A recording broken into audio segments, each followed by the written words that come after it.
The afternoon sun hung low, spilling gold across the quiet suburban street, painting the manicured lawns and neat fences in a deceptive calm. A breeze stirred the leaves, carrying the faint scent of freshly mown grass and the faint aroma of barbecue from a neighbor's yard. Then, without warning, the calm shattered. A deep guttural rumble rolled down the street, growing louder with each heartbeat, vibrating through the pavement and rattling the windows of houses that had known only the gentle rhythm of neighborhood life. Harley engines roared like a pack of wild beasts, steel and chrome glinting in the sunlight as four men emerged, their leather vests adorned with the fiery insignia of the Hells Angels. Ryder led the formation, broad-shouldered and imposing even in the casual sway of a man who had seen too much of the world. Tank, Viper, and Mason followed, boots thudding on the asphalt with a measured authority that demanded attention. The neighbors watched in frozen silence. Mothers clutched children, drawing them behind curtains, eyes wide with a mixture of fear and fascination. The street seemed to hold its breath, the wind itself hesitating as if unsure whether to continue. The bikers slowed, engines idling low, chrome glinting like shards of sunlight caught in a storm. And then, amid the growl of machinery and tension, a voice cut through. Small, soft, trembling, but clear. "Sir, will you buy my bike? Mommy hasn't eaten in 2 days." It came from the edge of the sidewalk. A little girl no more than 6 stood with a pink bicycle beside her. Its paint was chipped, the white basket slightly dented, yet she held it like a treasure. Her hair was tangled and sun-streaked, her dress neat but worn at the seams, her tiny shoes scuffed and dirty. In her hands was a handmade cardboard sign, "For sale." The words wobbled under the weight of her small hands, but the meaning was undeniable. Behind her, half hidden under the generous shade of a sprawling oak, a woman slumped against the tree trunk. Clara's frame was thin, her skin pale, and a blanket wrapped loosely around her shoulders did little to hide the exhaustion etched into her face. She had been too proud to move closer, too fragile to ask for help herself. Her eyes flicked toward her daughter, a mixture of worry and shame, while her lips pressed into a line, refusing to plead. The bikers stopped a few feet from the girl, engines idling with a low, rhythmic growl that seemed to vibrate through the heart of anyone nearby. Ryder's eyes, hidden behind dark lenses, softened when they met the child's wide, earnest gaze. Tank's jaw tightened. Mason's fingers itched toward the throttle, not to startle, but to steady themselves against a tide of emotion they hadn't anticipated. Viper's gaze swept the street, noting the neighbors, noting the silence, noting the fragile tableau of innocence and despair that had greeted them. No one spoke. The hum of the engines, the warmth of the late sun, and the quiet, desperate hope in the little girl's voice collided in a moment suspended between fear and expectation. Ryder took a slow breath, his chest heavy with memories of losses too painful to name, yet somehow echoing in the girl's plea. He felt the tension in the air, the weight of responsibility pressing against the back of his skull. One decision here could ripple far beyond this street, far beyond the afternoon, and still, Meera waited, holding the sign with hands too small to carry so much hope, her voice trembling just enough to pierce even the roughest heart. Around her, the world seemed to pause, waiting for what the bikers would do next. The street held its breath. Even the engines had gone quiet, as if the roar of the Harleys had been replaced by a different kind of noise, the fragile, desperate sound of a little girl asking for help. Meera's voice quivered, yet carried a courage that was impossible to ignore. "Sir, please, my mommy hasn't eaten in 2 days." Her words were small, yet they landed like stones in the hollowed-out corners of the bikers' hearts. Ryder felt it first, a tug in his chest that made his fists clench against his leather vest. Tank's brow furrowed. Mason's normally calm, easy smile vanished. Even Viper, whose voice was usually the loudest in the gang, was silent, watching, waiting, measuring. Clara shifted under the tree, a shiver running down her spine. She tried to make herself smaller, to disappear behind the blanket, but the heat of shame and exhaustion made it impossible. She had survived on scraps, stolen bites, and pride. But watching her daughter stand alone in front of 4 men who could crush the world with their fists made her feel exposed in ways she hadn't felt since she'd lost her job. Her pulse raced, not from fear alone, but from the realization that someone, anyone, might finally see her suffering. Ryder took a step forward. The chrome of his bike reflected sunlight directly into the little girl's eyes, making her squint, but he didn't flinch. Something inside him had shifted. He knelt slowly, carefully letting his knees hit the warm asphalt with a quiet authority. "Hey there," he said, his voice low, gravelly, but not unkind. "What's your name, kiddo?" "Meera," she whispered. Her grip tightened on the cardboard sign. "Meera," Ryder repeated, letting the syllables roll like a small prayer. He noticed the way her small hands trembled, the way she held her chin just a little higher than her weight should allow. She was tired, so tired, and yet there was a spark in her that refused to die. It was a spark he hadn't seen in a long time, one that reminded him of the son he lost, of the father who left too early, of every injustice that had piled up in the corners of his mind over the years. "Why are you selling your bike?" he asked carefully, as if asking too loudly might break the fragile hope in her chest. "Mommy, she hasn't eaten in 2 days," Meera said, and for a moment her voice broke completely. Tears welled in her eyes, but she didn't let them fall. Pride, even in children, can be stubborn. If you believe in kindness, please buy it, just for today." Ryder felt something tighten in his throat. He looked over his shoulder at his brothers. Tank's jaw was set, eyes narrowing. Mason's fingers twitched against his thigh, restless. Viper's stance was protective, ready. They had seen the look before. That spark of injustice in Ryder's eyes meant something was about to happen, and it wasn't going to be quiet. But Ryder paused. He wanted to understand first. Who had done this? Who had taken everything from this little girl and her mother? The answer wasn't in the street or in the silence of the neighbors. It was somewhere above the shingles, somewhere hidden in the world that allowed a mother to starve and a child to beg. He had to know. Clara's voice trembled, barely audible under the rustle of leaves. "Meera, don't—" She wanted to pull the girl back, to protect her from whatever storm had rolled into their street. But it was too late. The storm was here. Ryder leaned closer to Meera, keeping his face gentle, his eyes steady. "Tell me everything, kid. Don't leave anything out. We'll see what we can do." Meera's small frame shook as she took a deep breath. She told him about her mother losing her job at the catering company. About Hensley, the man with the gold watch and perfect smile, who had called her mother replaceable, who had ignored her pleas, who had left them to starve. She spoke of empty cupboards, sleepless nights, the shame of asking for help. Ryder's hands tightened into fists. Rage flared, not the kind that demanded a gun or a fight, but the kind that demanded justice. He looked at his brothers. They understood without a word. Not pity, not mercy, fire, moral fire.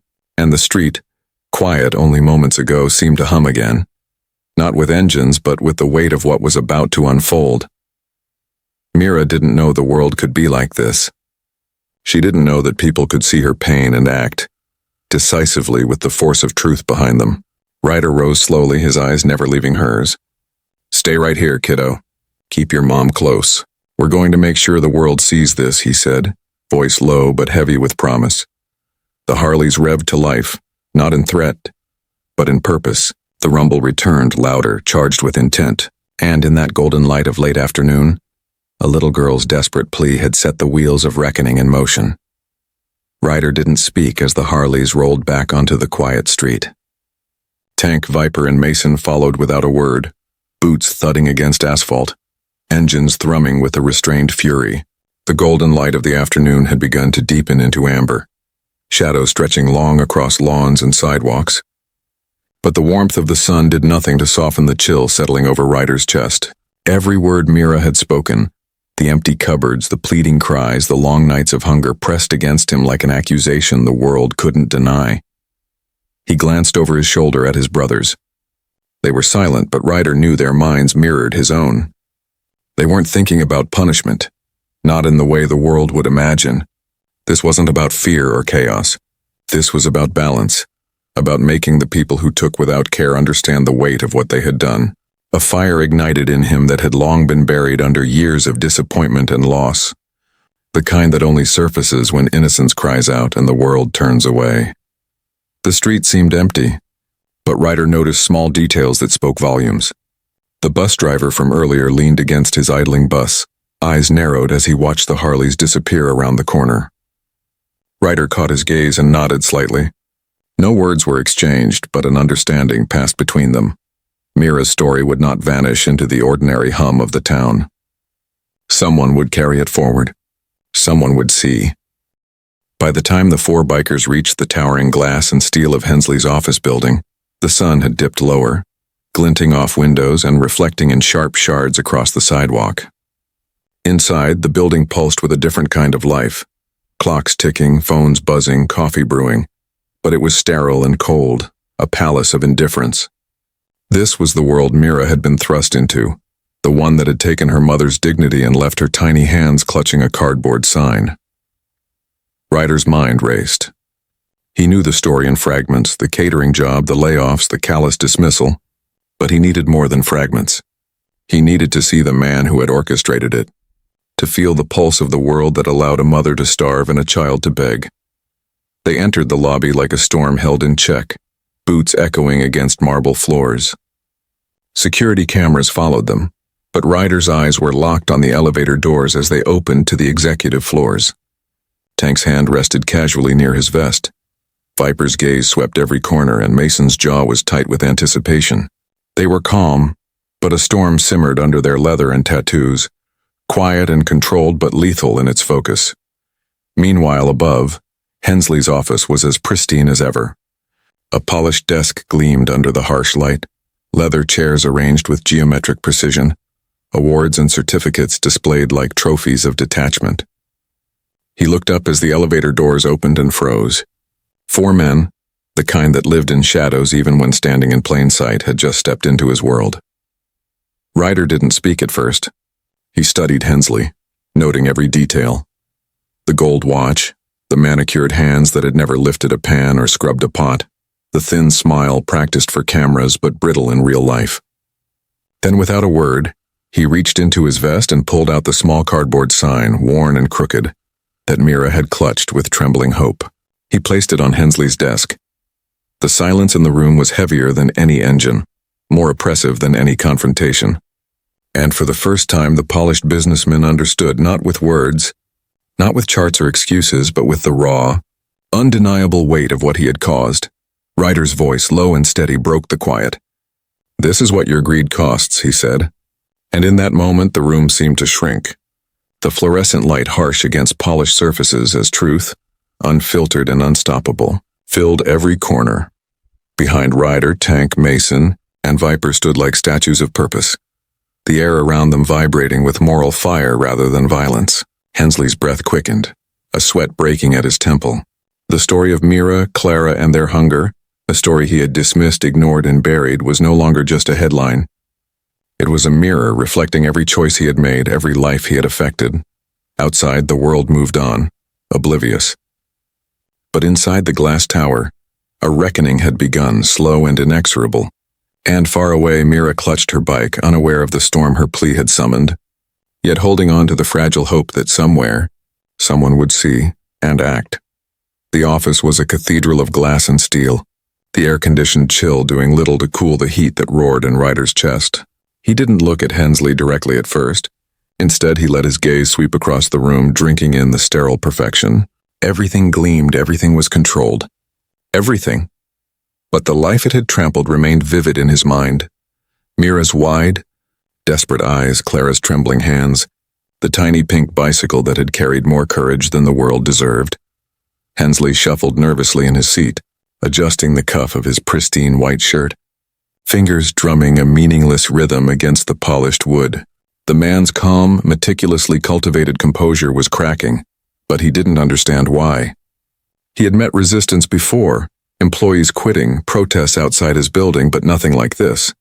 Four men in leather, silent but radiating intent, were more frightening than any lawsuit or media scandal.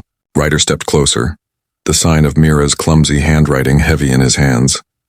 "This," Ryder said, placing the cardboard square in the center of the desk, "is what your choices cost. Real lives, real hunger, real fear." Hensley blinked, trying to mask the flicker of guilt, or was it fear, that crossed his face. I don't understand," he stammered. "I run a business. These are just numbers. Employees come and go. It's business." Ryder's voice dropped lower, a calm storm that carried years of grief, loss, and moral reckoning. "Numbers? That little girl is not a number. Her mother is not a number. And yet, because you couldn't see past the balance sheet, you let her go hungry. You let her mother shrink under a tree. too proud to ask for help. Do you see now? Hensley's hands clenched the edge of his desk.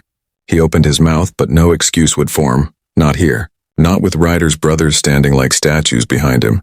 Their expressions unreadable, but their presence screaming the message that the world, if even just 4 men, was watching.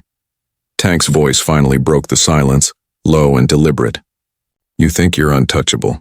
That your money, your towers, your gold watch, your smile make you safe. You're not. You're just a man, and this world remembers who hurts the innocent. Mason stepped forward, leaning slightly, his voice calm but laced with power. We're not here to break you. We're here to make you feel something you haven't in years. Guilt, responsibility, shame. The real weight of what you've done. Viper's gaze swept the room again, lingering on Hensley's awards, certificates, photographs, proof of a life built on detachment and appearances. All your accomplishments, he said slowly, mean nothing if you can't see the people you've hurt. If you can't even feed a mother so her daughter won't starve. The room was silent except for the low hum of the air conditioning. Hensley's breathing quickened, his carefully maintained control slipping like sand through his fingers. For the first time, he looked beyond himself. For the first time, he imagined Clara under the tree, hands clutching a blanket she couldn't afford, hair tangled, face pale, eyes pleading, and he imagined Meera standing tall on shaky legs offering her bike as though it could buy not only food but dignity.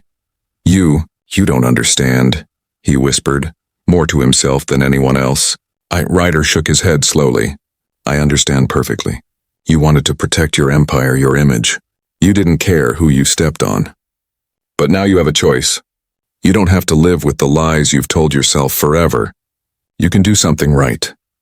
The words hung in the air like a blade suspended over a cliff's edge, and then unexpectedly Hensley's posture faltered. He leaned back, fingers slack, eyes widening as the enormity of what he had ignored, the lives he had dismissed, finally pressed down on him. It was not fear of punishment that shook him. It was the moral clarity that even wealth could not obscure. He had failed a child, failed a mother, failed humanity. Ryder turned to his brothers. Without a word, they all nodded subtly, a silent pact that the story was no longer theirs alone. It had been passed back to the world in the form of accountability, unflinching and unavoidable. Ryder's gaze returned to Hensley. You can choose to make it right, or you can let it be too late.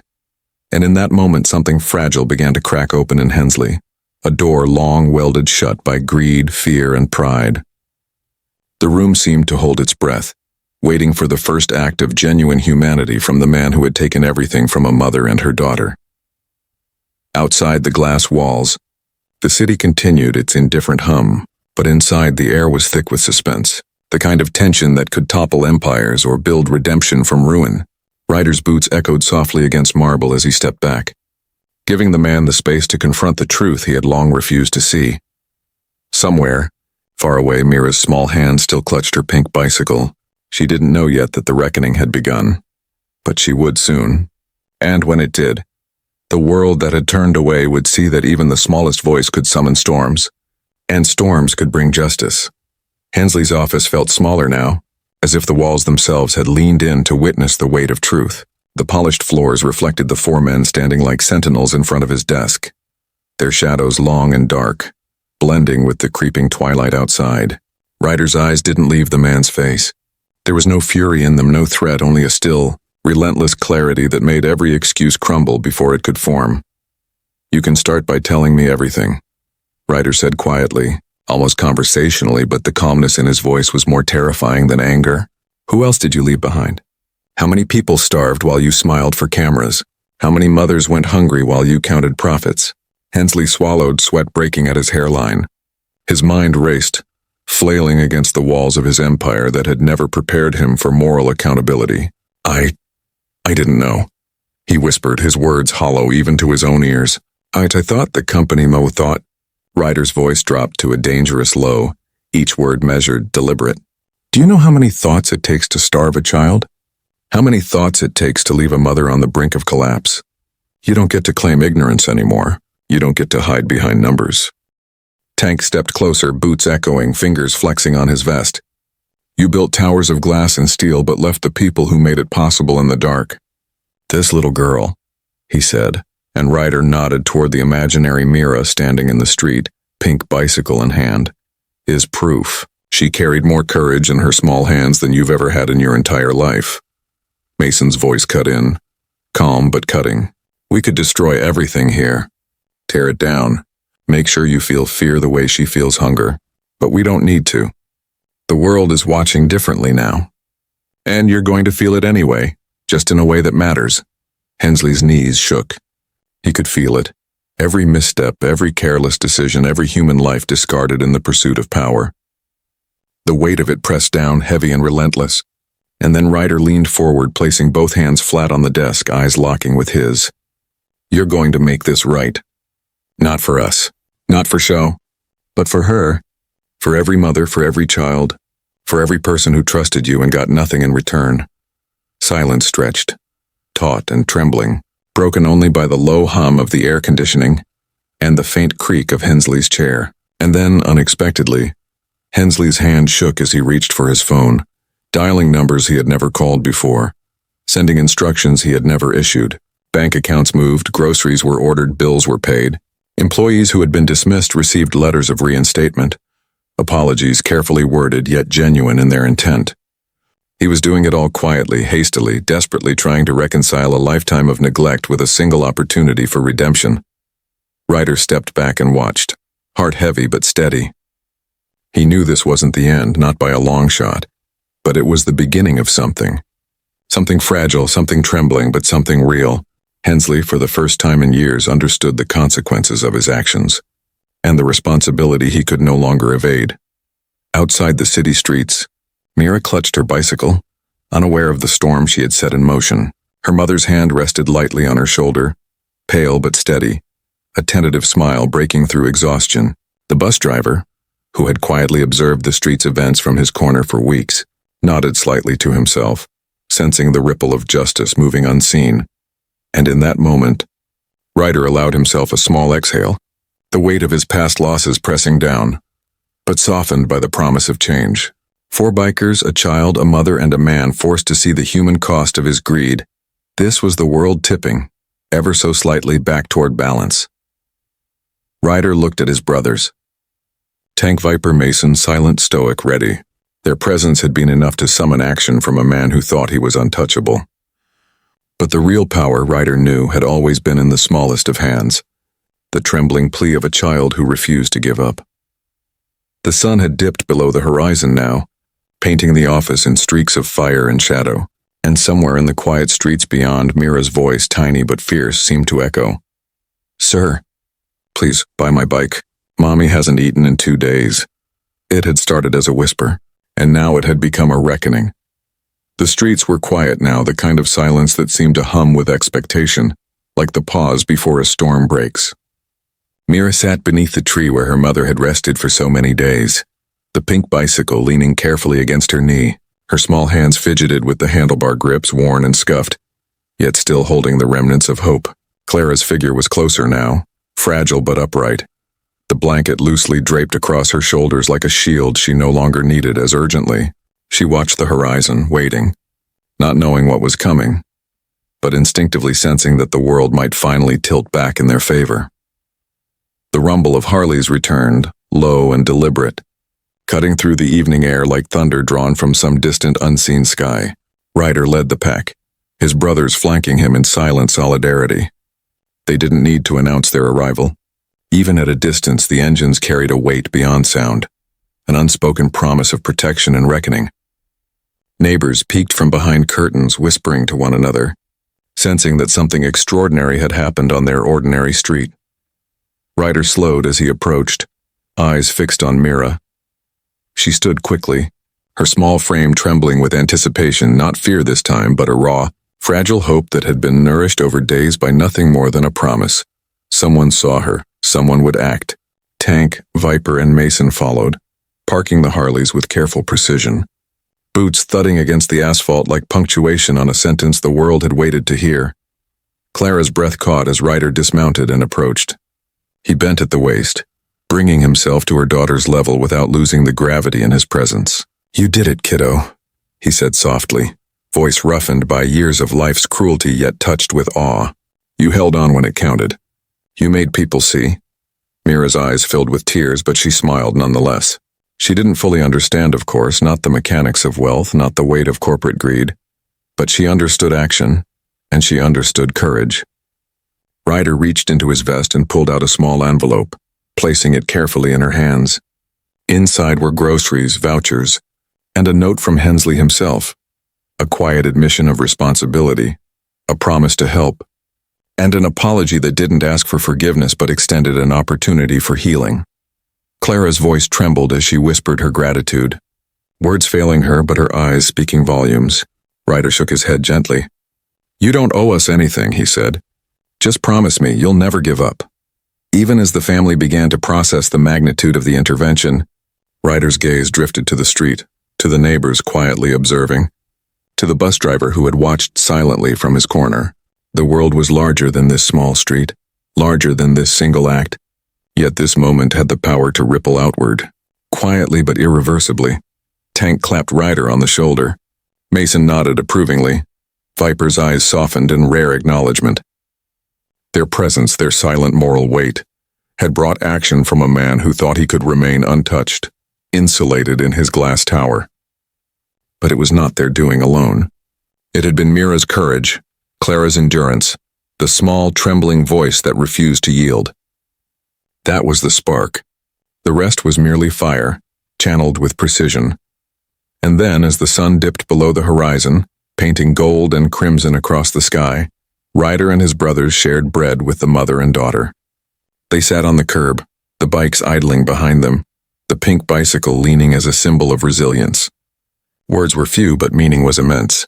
The world had shifted imperceptibly yet irrevocably, in favor of compassion, courage, and justice.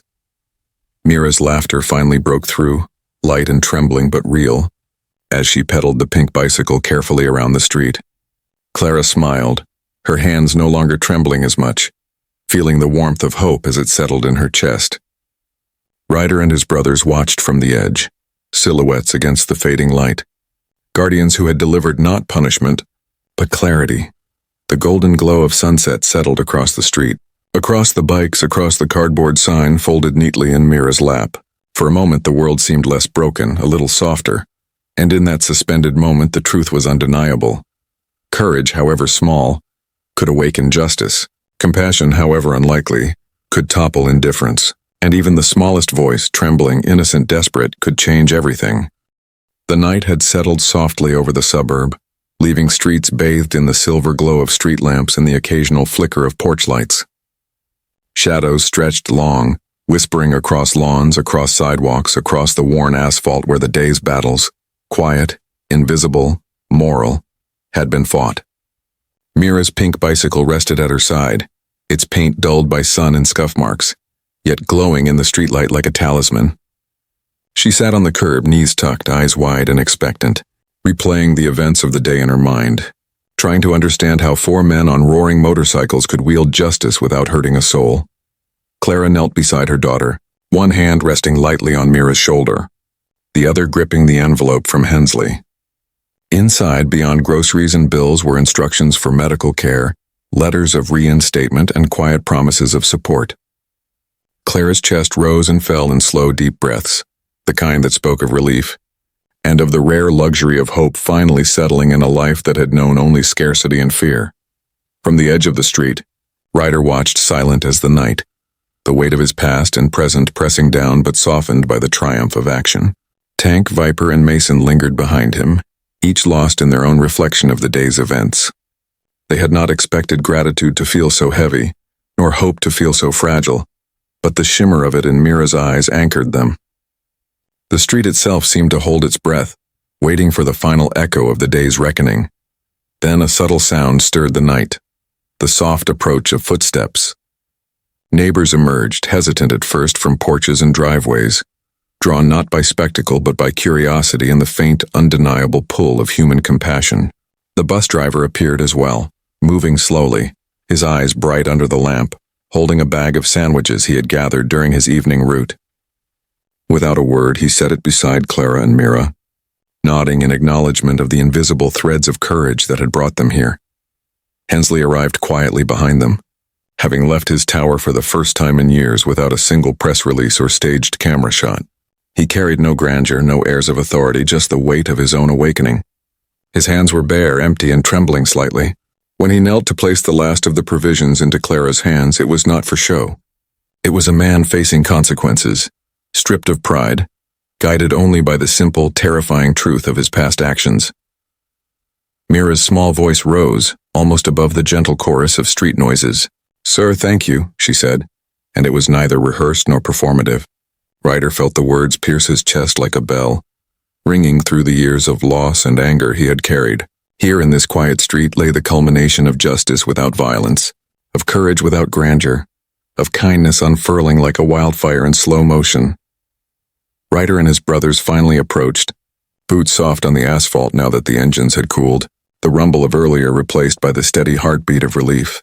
Ryder crouched beside Meera, brushing a strand of hair from her face. "You did it, kid," he murmured. "You showed the world that even the smallest voice matters." Tank smiled faintly, the corners of his lips twitching for the first time that day. Mason and Viper shared a glance that carried gratitude and pride, not for themselves but for the girl who had orchestrated change with nothing but hope and persistence.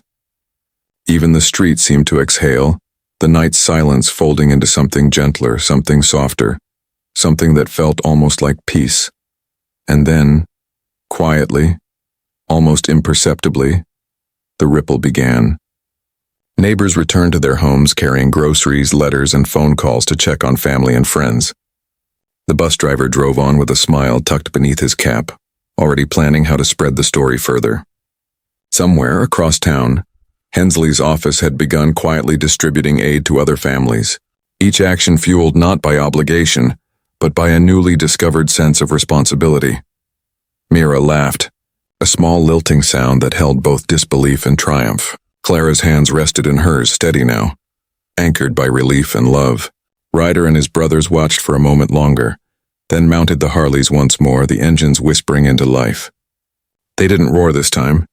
The sound was quiet, purposeful, leaving the street bathed in shadow and gold behind them.